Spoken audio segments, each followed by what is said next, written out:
hef alltaf haft mikinn áhuga á trúarbrögðum bara síðan ég var krakki. Mér langaði alltaf að hjálpa fólki og ein leið til að hjálpa fólki að skilja þau.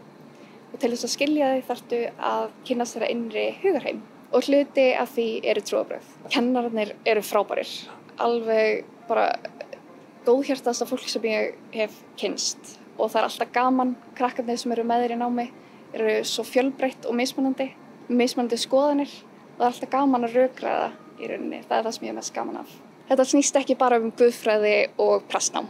Það að læra guðfræði eykur í rauninni á umburðarlyndi og þú sérð meira fjölbreytileikann í kringum þig og þú fyllist í rauninni af meira þakklæti fyrir fjölbreytileikann í samfélaginu. Þú getur farið í fjölmiðlafræði og verið í því, þú getur farið í lögfræði og verið með aukinn skilning á því ef að einhver mál tengjast trúarbrögðum.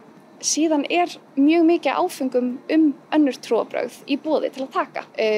Hindúisma, islam, þá islamofóbíu, búddisma og bara hvað fleira sem þetta er í hugurinn. Sko ég hef náttúrulega kynnst alls konar fólki í gegnum guðfræðideildina og ég hef búin að vera í miklum samskiptum við heimspekideildina líka og það er mjög gaman að fara með þeim í partí og rökræða hvað þeim finnst, hvað okkur finnst og hvar við getum hist í miðjunni.